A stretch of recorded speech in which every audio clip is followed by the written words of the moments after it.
ନବବର୍ଷ 2025 ପାଇଁ ହାର୍ଦ୍ଦିକ ଭଲ ପାଇବା ଓ ଶୁଭାଭିନନ୍ଦନ ଏବଂ ଶୁଭ ଅଭିନନ୍ଦନ ପବିତ୍ର ମକର ସଂକ୍ରାନ୍ତି ଉପଲକ୍ଷେ। ଜାନୁଆରୀ 1 ତାରିଖ ଦିନ ନୂଆବର୍ଷର ଶୁଭେଚ୍ଛା ଜଣାଇବା ବେଳେ କିଛି ବନ୍ଧୁ ପରସ୍ପରକୁ ଇଂରାଜୀ ନବବର୍ଷର ଅଭିନନ୍ଦନ ବୋଲି କହୁଥିବାର ଶୁଣାଯାଇଥିଲା। ନବବର୍ଷ ସହ ଇଂରାଜୀ ଶବ୍ଦଟି ଯୋଡ଼ି ହେବା କାହିଁକି ଠିକ୍ ଶୁଣାଯାଉନଥିଲା କାନକୁ। ଯେଭଳି ଭାବରେ ସମଗ୍ର ବିଶ୍ୱ ଧୀରେ ଧୀରେ ସଂକୁଚିତ ହୋଇ ଆସିଲାଣି ଓ ଯେତେବେଳେ ପୃଥିବୀର ସମସ୍ତ ଦେଶ ମାନି ନେଇଛନ୍ତି ଏହି କ୍ୟାଲେଣ୍ଡରକୁ ବୈଦେଶିକ, ରାଜନୈତିକ, ଆର୍ଥିକ ଓ ଅନ୍ୟାନ୍ୟ ସହଭାଗିତାର ପ୍ରେକ୍ଷାପଟରେ, ସେତେବେଳେ ଏହି କ୍ୟାଲେଣ୍ଡରକୁ ସର୍ବତ ଭାବେ ଗ୍ରହଣ କରିନେବାରେ କିଛି ଅସଙ୍ଗତି ବି ନାହିଁ, ଯେହେତୁ ସବୁ କାରବାରରେ ଏହି କ୍ୟାଲେଣ୍ଡରକୁ ବ୍ୟବହାର କରାଯାଇ ଆସୁଛି। ତେବେ ଭାରତୀୟ ସଂସ୍କୃତି ଅନୁଯାୟୀ ବୈଶାଖ ମାସକୁ ଆମେ ନୂଆବର୍ଷର ପ୍ରଥମ ମାସ ଭାବରେ ଗ୍ରହଣ କରିଥାଉ, ଯାହା ବିଷୁବ ସଂକ୍ରାନ୍ତି ବା ଏପ୍ରିଲ 13 ତାରିଖରୁ ହିଁ ଆରମ୍ଭ ହୋଇଥାଏ। ଓଡ଼ିଶା ସମେତ ଦକ୍ଷିଣ ଭାରତ, ଉତ୍ତର ଭାରତ ଓ ଉତ୍ତର ପୂର୍ବର ଅନେକ ରାଜ୍ୟ ଏହି ଦିନକୁ ଖୁବ୍ ହର୍ଷୋଲ୍ଲାସ ଓ ଖୁସି ଉଲ୍ଲାସରେ ନବବର୍ଷ ଭାବରେ ପାଳନ କରିଥାନ୍ତି। ଯେମିତି ଓଡ଼ିଶାରେ ବିଷୁବ, ପଞ୍ଜାବରେ ବୈଶାଖୀ, ଆସାମରେ ରଙ୍ଗୋଲି ବିହୁ, ବେଙ୍ଗଲରେ ନବବର୍ଷ, ତାମିଲନାଡୁରେ ପୁଥାଣ୍ଡୁ, କେରଳରେ ବିଶୁ, ବିହାରରେ ବୈଶାଖା ଇତ୍ୟାଦି।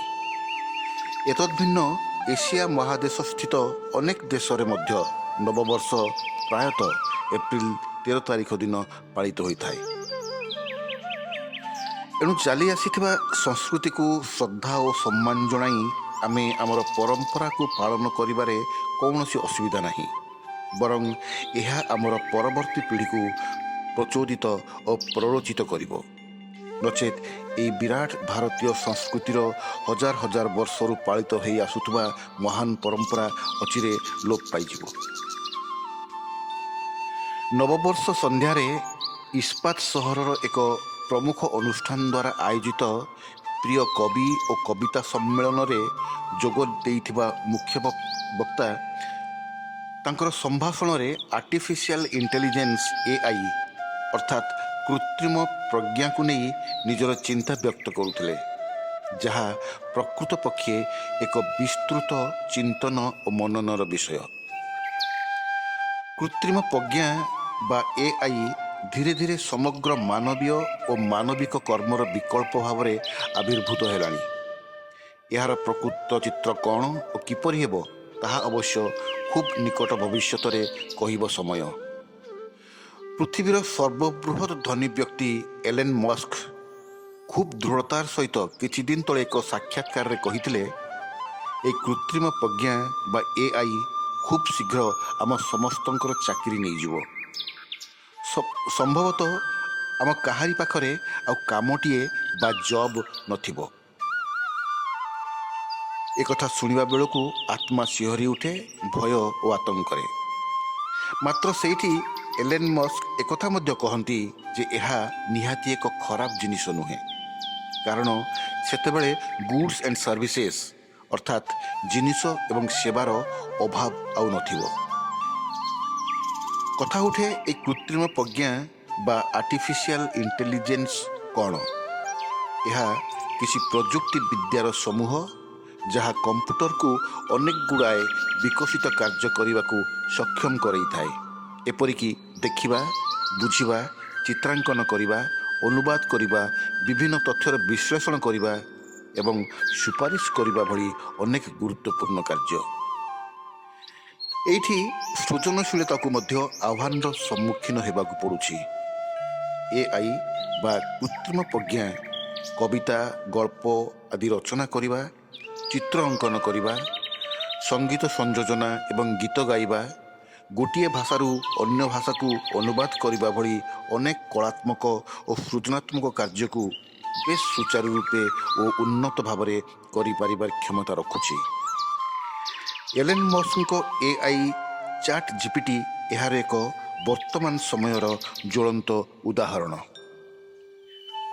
ଆପଣ ଯେଉଁମାନେ ଚାଟ୍ GPTର ସଂସ୍ପର୍ଶରେ ଆସିଥିବେ, ଏହା ସେମାନଙ୍କ ନିଶ୍ଚୟ ବୋଧ ହେଉଥିବ ଯେ ଲେଖକ ବା କବିଟିଏକୁ ଆଉ ଏଥର ମାନସ ମନ୍ଥନ କରି ଦିନ ଦିନ ଧରି କବିତା ଗଳ୍ପ ବା ଉପନ୍ୟାସ ଲେଖିବାର ଆବଶ୍ୟକତା ନାହିଁ। ଚାଟ୍ ଜିପିଟିରେ ସଂକ୍ଷେପରେ ବିଷୟବସ୍ତୁ ବା ଥିମ୍ ଦେଇଦେଲେ କେତୋଟି ମୁହୂର୍ତ୍ତ ମଧ୍ୟରେ 500 ପୃଷ୍ଠା ବିଶିଷ୍ଟ ଏକ ଉନ୍ନତ ମାନର ଉପନ୍ୟାସ ଦେଇଦେବ ବା ଏକ ସୁନ୍ଦର କବିତା ଲେଖିଦେଇପାରିବ, ଯାହା ମନୁଷ୍ୟ ଲେଖୁଥିବା କବିତା ଠାରୁ ଅଧିକ ମାର୍ଜିତ ଓ ଉନ୍ନତ। ଆପଣ ଆଙ୍କିବାକୁ ଚାହୁଁଥିବା ଚିତ୍ରଟିର ଥିମ୍ ଦିଅନ୍ତୁ। ଆପଣଙ୍କ ପରଦା ଉପରେ ତତ୍କ୍ଷଣାତ୍ ଉଭା ହେବ ଏକ ଅତ୍ୟାଧୁନିକ ସୁନ୍ଦର ଚିତ୍ର, ଯାହା ଆପଣଙ୍କର କଳ୍ପନା ଠାରୁ ଅନେକ ଊର୍ଦ୍ଧ୍ୱରେ। ଏଇଠି ପ୍ରଶ୍ନ ଉଠେ, ଏହାପରେ ସୃଜନ କଳାର ମୃତ୍ୟୁ ହେଇଯିବ ନାହିଁ ତ? ବର୍ତ୍ତମାନ ସମୟରେ ଚାଟ୍ ଜିପିଟି ଯଦି ଏମିତି ଉନ୍ନତ କାମ କରିପାରୁଛି, ତାହେଲେ ଭବିଷ୍ୟତରେ ଆସିବାକୁ ଥିବା ଏଇ ଏଆଇର ବିଭିନ୍ନ ଫୋରମ୍ କିଭଳି ଉନ୍ନତ ହେବ? ପ୍ରଶ୍ନ ଉଠେ, ଏହାପରେ ସାହିତ୍ୟ, ଚିତ୍ରକଳା, ସୃଜନ କଳାର ମୃତ୍ୟୁ ହେଇଯିବ ନାହିଁ ତ?